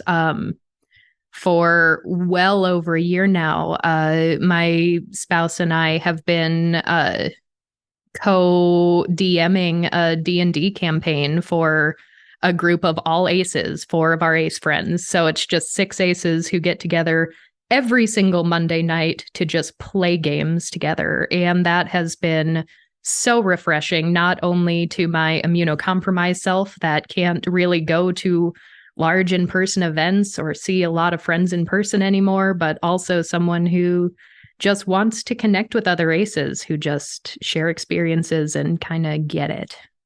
Yeah, I've found that it does make a huge difference to have other ace people in my life. I'm in an ace-ace relationship, and my partner is also disabled. So it ends up being all sorts of fun shenanigans because I have auditory hallucinations and she is partially deaf.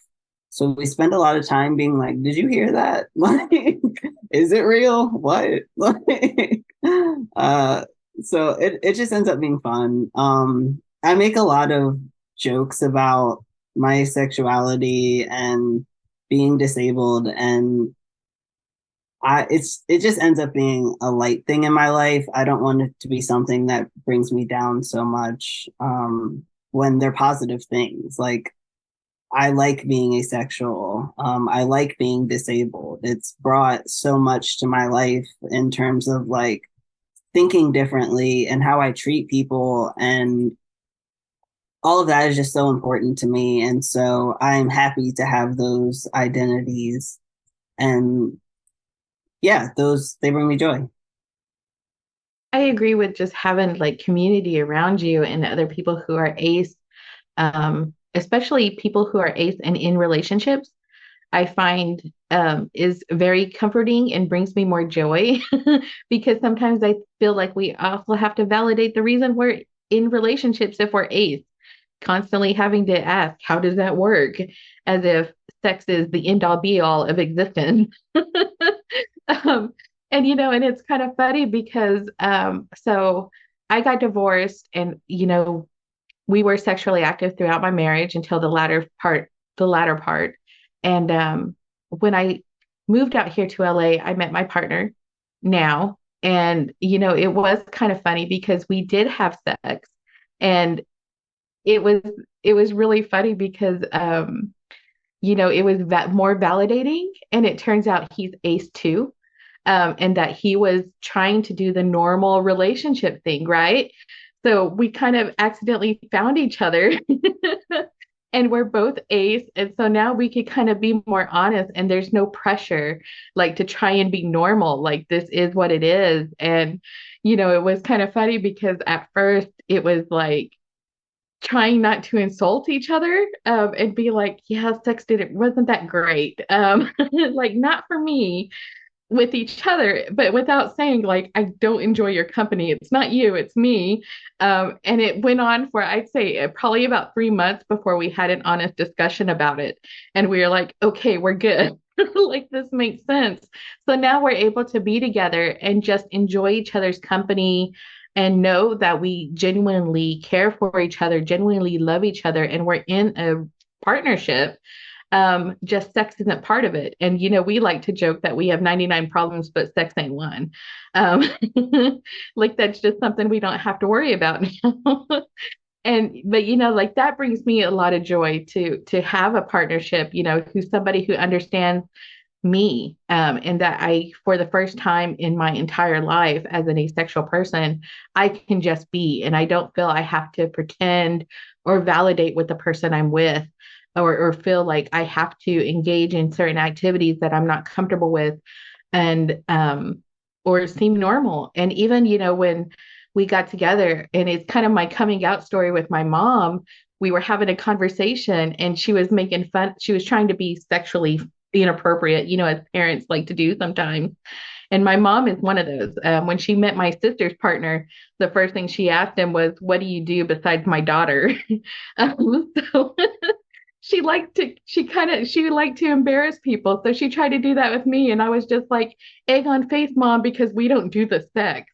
And and it opened up the conversation. She's like, "Well, what do you mean?" Because she was like trying to embarrass my partner because I was on speakerphone, and she was telling him, "You need to get some of that," and and I was like, "Egg on face, we don't do that." And we opened up the conversation, and I explained to her, that I was asexual. It was like the first time I announced it to like my family, and I kind of expected her to have, I didn't really know what to expect, really. I expected a negative reaction because, we grew up very religious, and you just never really questioned your sexual identity in any way. And so for me to come out was a huge thing. And I was glad we were in a joking moment because I thought maybe that would take the heat off the moment at the time. And, she was very accepting, and to her, it was just like, yeah, that kind of makes sense. And I'm like, well, if it makes sense, why did you pressure me so much when I was younger? But then you also kind of realize, like, given the backlash that we experience as not just ace, but if you're anywhere on the spectrum of queerness, we face a lot of discrimination. And my mom grew up in a time, because she was also grew up religious, and also in the Native community, where there is a lot of stigma attached to a lot of other identities. She was in her way trying to make things easier for me to not be, so those are hardships I wouldn't have to face. But I think she knew, just as I knew, that there was, I was different. And she just didn't know how to communicate at the time. But, given the way that we had opened the conversation up, and I told her and I explained to her what asexuality was and what that meant for me and my partner, and what, that meant for our relationship. She was very open and receptive. And I found a lot of joy in that, because it honestly made my relationship with my family a lot easier. And also with my partner, because we weren't having to put on a show when we were around our family, of trying to make it seem like we're actual company. Because if you're not holding hands or being huggy feely, oh, what did he do this time? Kind of thing, So we didn't have to do that. It just opened up a lot for our relationship. And I found that there's a lot of joy and freedom in being around people that you can just honestly be yourself with. And especially with the community that you find, just that openness to me brings me a lot of joy. As far as disabled joy, I'm just going to say, as somebody who's lactose intolerant, I find a lot of joy in digging into Tillamook's coffee almond fudge ice cream. Even though I'm lactose intolerant, there's something that just brings me joy of being that rebellious. I love that. I love it. Just the joy in indulging in ice cream. Yep, even though you're going to pay for it. It's just like, screw you, body. You are not taking away this coffee almond fudge ice cream. Ice cream is the best. Ice cream is the best. Yep. I have dairy issues as well. An allergy, I believe. And yeah, usually I pay for it later, but man, it's just so good in the moment. Yeah. And I think also what I think resonates not just with me, but a lot of other folks, I think in the audience, and I think in the greater community as well. It's just that need for connection and the joy that comes with finding connection, finding people who resonate with you, who really get you. You don't need to put the emotional labor into explaining what you are or why you are. That is so powerful, and to me, that is an immense part of that joy equation as well. All right. Amazing. Just wonderful. Let's go to the Q&A. And one question really stuck out. So from an anonymous attendee, I will try to copy. Yeah. And the question is, how does saneism show up in the intersection of being ace and being disabled? I don't know what this word is. Yeah. Would anyone care to speak up on that? I would say it's just a more specific type of ableism. It is ableism, but particularly against mental health issues, and particularly the mental health issues that are more stigmatized. Things like personality disorders, things that folks in medical communities might call cluster B.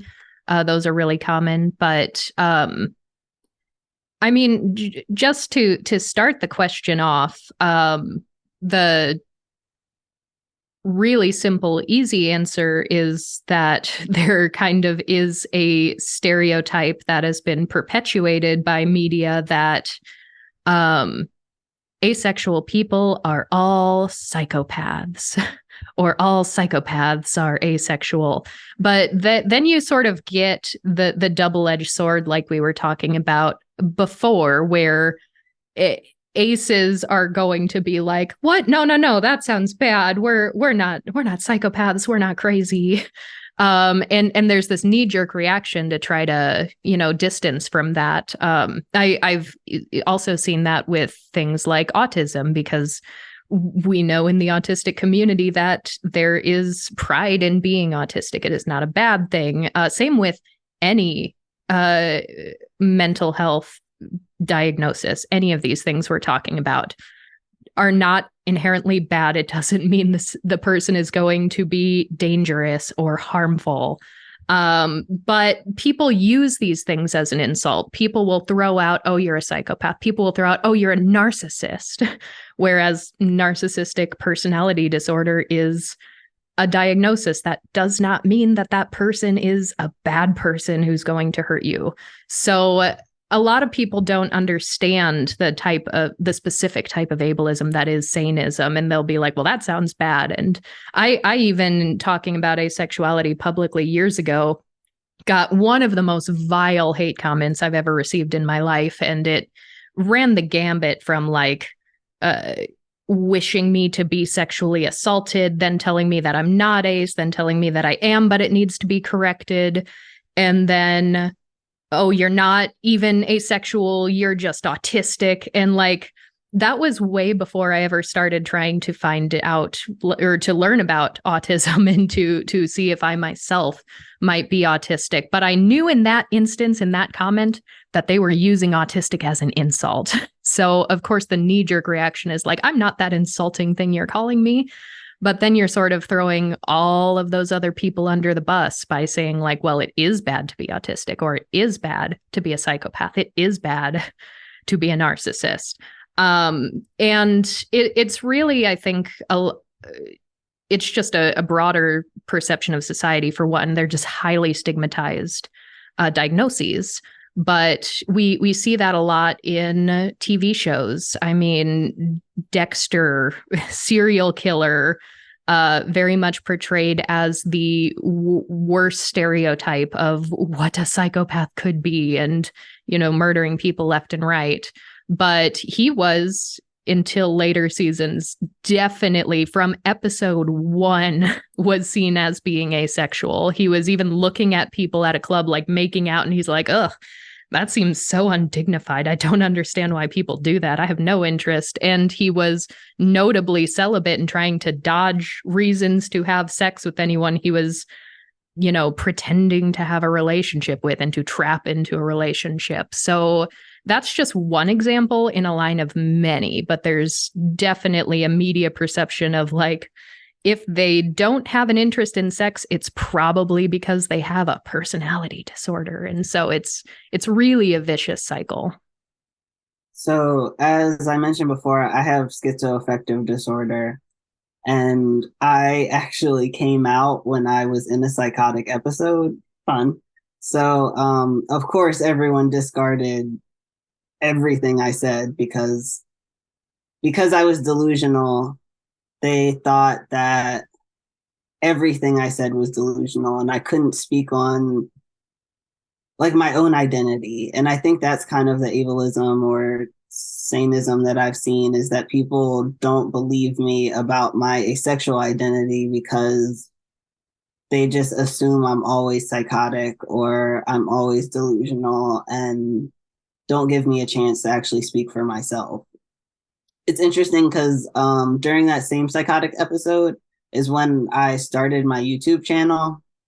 Charlie the Prophet is the name, because I was on a whole like spiritual journey sent from the Lord, and people needed to hear about it. Which ended up just being really funny, and I laugh about it now, and like that's still my name. But it's funny because people think it's going to be so violent, or people think that psychosis is crazier than it is. I think people really exaggerate what it looks like for the average psychotic person. Most of us see bugs and like, I don't know, random squiggles in the air, random stuff like that. It's not as wild all the time as people perceive it to be. And on my channel in particular, the things I focus on are what I call the beloved community, which is where everyone can be seen and known and loved and encouraged to be their most authentic self. And I just see people kind of trying to discard my whole message because I am sometimes psychotic. And like you were saying in my comments, it can get really rough. So No, and I mentioned it before too, you know, that if you're in therapy, asexuality becomes something that is a symptom. It's something that they feel they have to cure.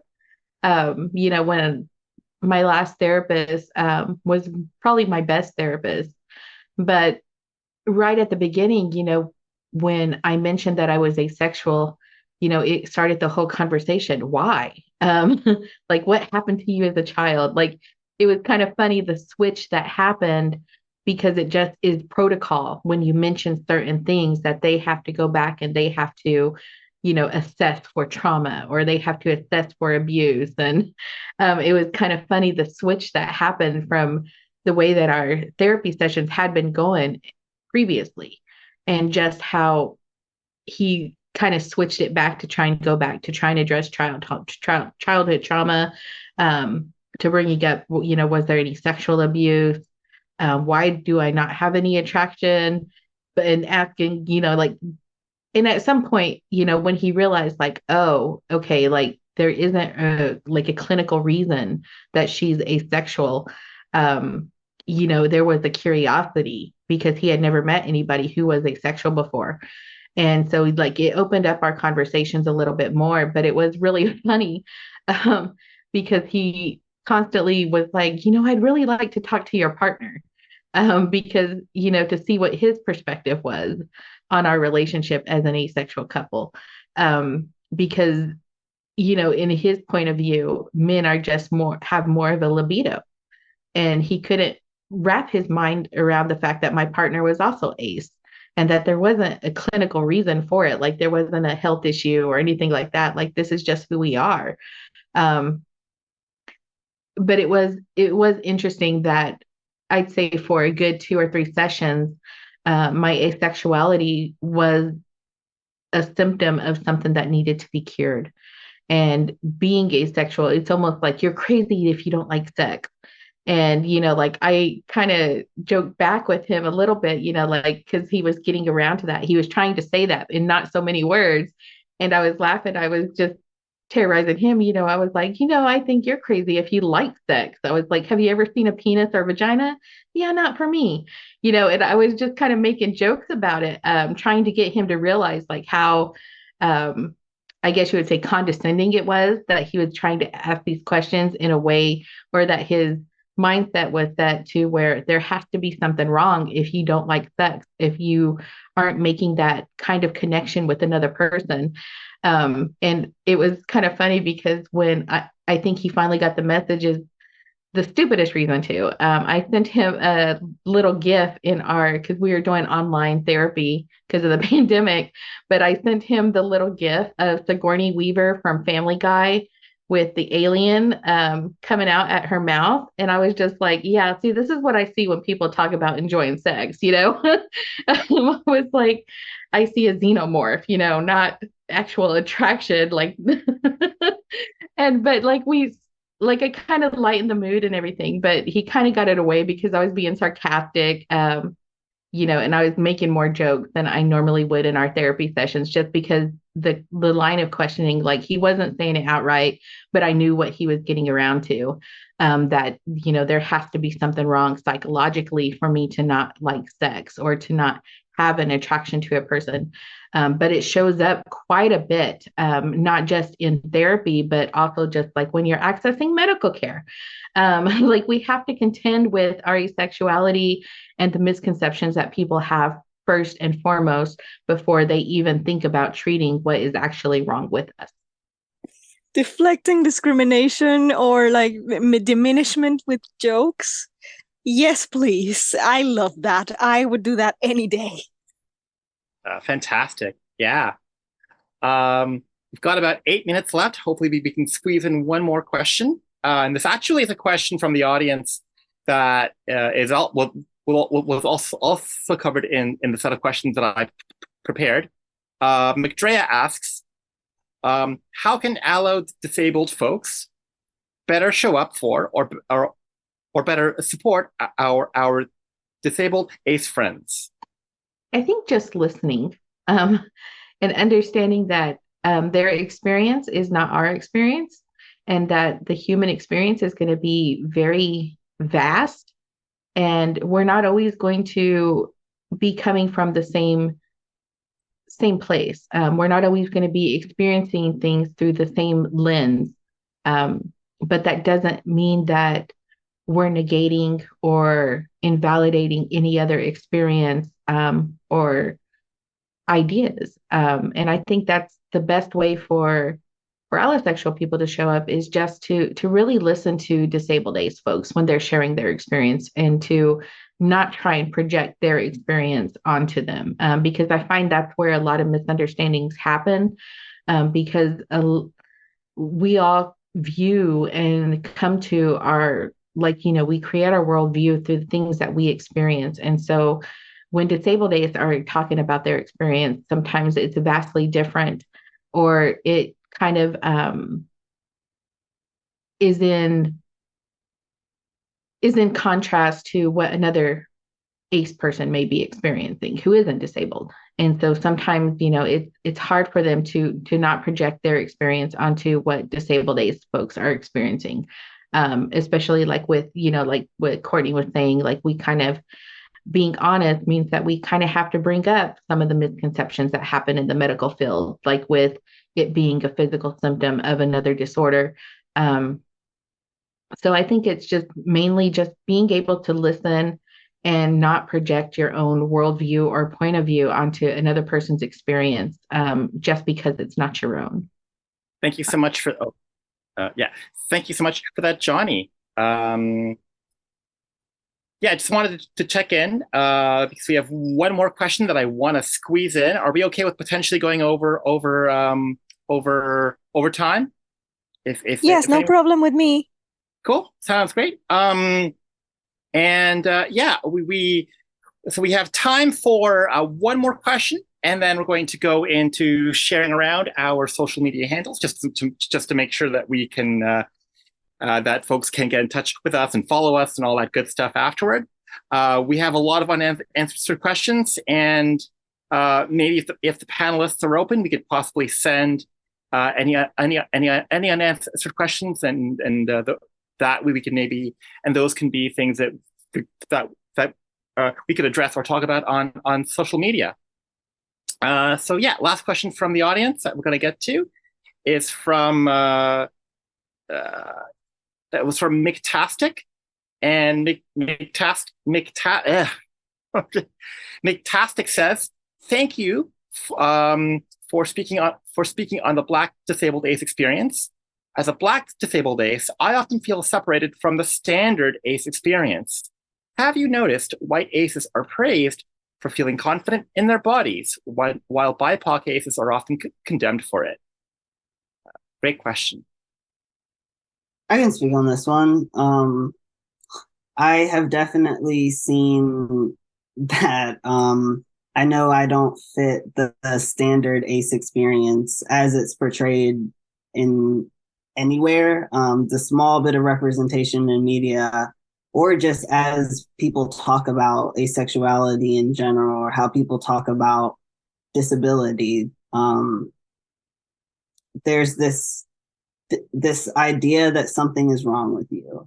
And I found in the Black community in particular, there's this choose your struggle is kind of the thing, is kind of what people say. And so you can be disabled, or you can be ace, or you could just, focus on being Black, but you basically have to choose one.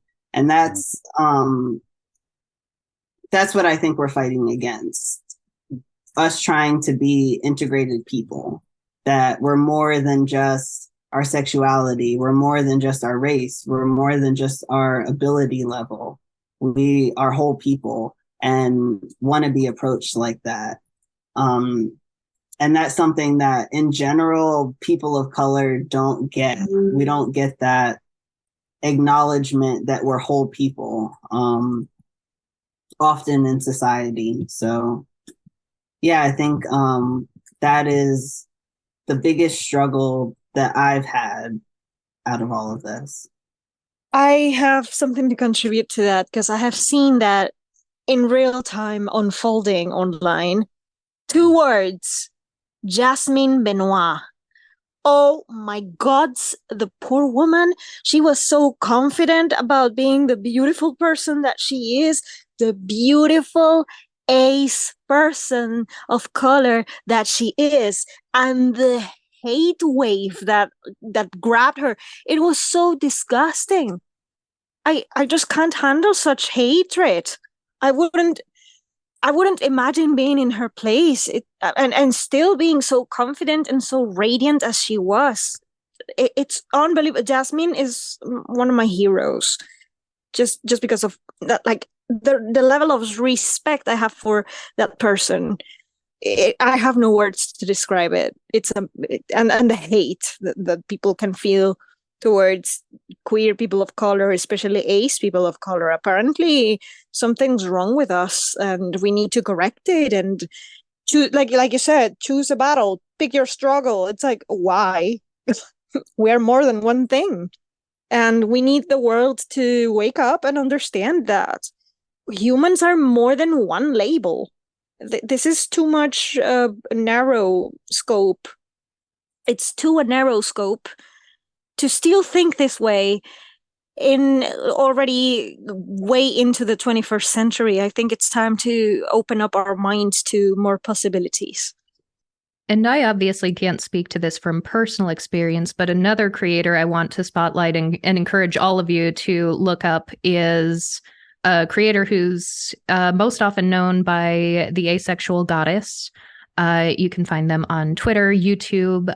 Today, literally just today, we released an episode of the Ace Couple podcast where I interviewed Asexual Goddess, and one of the things that came up was feeling like the token Black asexual. And what Charlie said about picking your battles was something that reminded me very heavily of this conversation. Because what she articulated during this conversation was, we've gotten to a point where people care about listening to Black aces, but I'm a lot more than just a Black ace. Asexual Goddess is a very talented comics artist, comic creator, also an adoptee, and wants to talk about things like adoption and the foster care system, is also a disabled ace with mental health issues, and is very passionate about talking about all of these issues. And one of the frustrations that they expressed is the fact that if I don't talk about the Black ace experience, I don't seem to have an audience anymore. People don't seem to care because there's kind of only one intersection at a time that people have the attention to focus on. Yeah, and building on what you said, Courtney, and what you said, Doll, I think that I've never been able to get out of my head what happened during ACE 2021 when we really saw that wave of hatred against Yasmin Benoit, and that really, I think, ignited within me a lot of thinking and writing about misogynoir and the ace community, misogynoir and the queer community, and it's why I felt really excited and really passionate about Sharona J. Brown's book, because Sharona J. Brown in their book, really just powerfully tied together how white supremacy, queerphobia, aphobia, ableism, they all come from a common root, really. And so that's why we have to be intersectional in how we think about ACE issues. We have to be intersectional in how we think about race and disability. And in the greater community discourse that I keep seeing, we keep talking about representation and about, we need more ACE examples in the media. And I fear that we talk about, from sex education, we talk about Isaac and Heartstopper, but we're not talking about the silencing of disabled voices in the community. We're not talking about the marginalization of BIPOC people in the community. And so that's why I'm like, please, whatever you do, read Sharona's book, because it's so good. And what they say is just so important. So do we have any more thoughts on this question, or are we ready to go to sharing our social media goodness? I just want to say that this has been a fabulous conversation. And I feel like if we all actually had the time and energy and spoons for it, we could probably talk for hours more. Yes. Fully agree. I guess that means I'll see you all next year. Absolutely. All right. So I think Sarah will be soon posting all of our social media handles to the chat. Thank you also for posting Sharonda J. Brown's book as well as Yasmin's social media handles. And yeah, I just want to say thanks to all of you. Thank you, Courtney, Charlie, Dal, and Johnny for being here, for giving us your time, your energy to talk about these things. And thank you for being so vulnerable in sharing your thoughts and your feelings. Yeah, do we have any closing thoughts before we head out? I have one, and because I would like to share it, just because I have to. It's my job, and I'm an indie author. And we are talking about representing aces that are not just like the golden ace, that it's like the white ace, that it's only ace. I write from my own personal experience as well as made up stuff because I write fiction. So, but there is a lot of personal in it. So if people are interested in sci-fi and you want to see a blind ace, yeah, my book, it comes out this Halloween. So yeah, I'm very happy to be a part of this. And like I said before, because I really mean it, it's not just self-promoting. I hope that in the future I become a good writer that can bring some joy to people, even if it seems like a little bit of a sad story at first, but there will always be hope. And thank you so much for inviting me here today. Well, thank you, Dal, for coming. I deeply appreciate and I deeply value all of the insights and feelings you've shared with us. For questions that we have not covered in the Q&A and other questions in the Q&A box, we will be sending them out to our panelists for us to potentially ruminate on and potentially discuss in our own channels. Yeah, I'm not sure what else I have left to say. Any other final thoughts before we Let's do this again sometime. This was great. And we had so many questions, not only that Justin wrote, but that we got in the Q&A that I would love to answer. So we will send those out to panelists and they can choose to answer those on their own social media platforms if they would like. But yeah, thank you all so much for coming and watching. Thanks to all of you. Thanks to all of you again. Thank you, Courtney, especially for Courtney, and it's also massive thank you to Sarah as well for working behind the scenes, helping to oil this whole conversation and keeping it going and posting links and all of that. So also for folks who are signed up for the ACAR Discord server, we do have our games night. Courtney, would you like to say more about that? Sure thing. So for the remainder of Disabled Ace Day, there are a couple of other events going on. We've got a just fun, casual game night going on in the ACAR Discord server. It is, I'm afraid, only for Disabled Aces because we deserve it.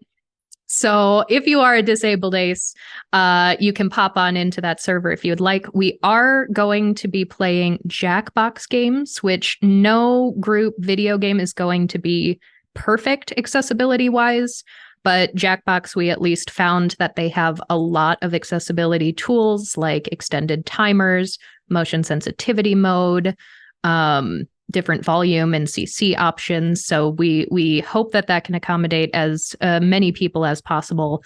And we'll just be hanging out and having fun for a couple hours. Later on this evening on the Twitch channel, Ace is playing at Attraction.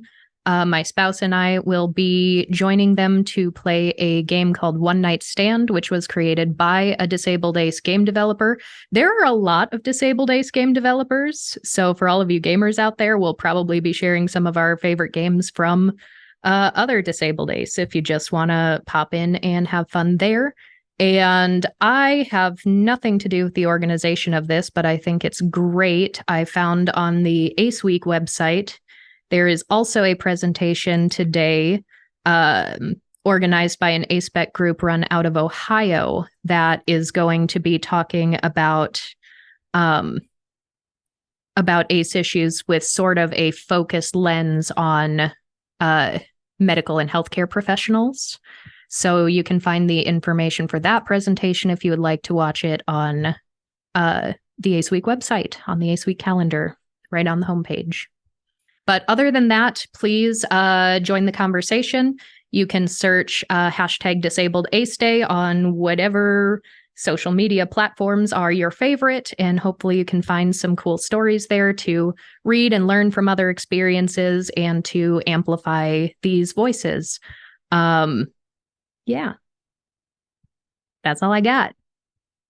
Great. Thank you so much, Courtney. And to all of you, to all of our great panelists, and to everyone else out there, have a great rest of your Disabled ACE Day. Have a great rest of your ACE Week. Stay tuned to all of our social media channels as we continue to put out posts on Twitter and social media to talk about ACE issues and disabled issues and BIPOC issues as well. Have a great evening, all of you, and we'll see you all soon. Bye. Thank you all so much for sticking through to the end of the panel. Please don't forget to jump down to the show notes where we have all of the info for our host, our panelists, and links to any specific resources that were mentioned during this panel. Please share this episode far and wide, follow all of our fabulous guests, and we'll be back to our regularly scheduled program next week. Goodbye.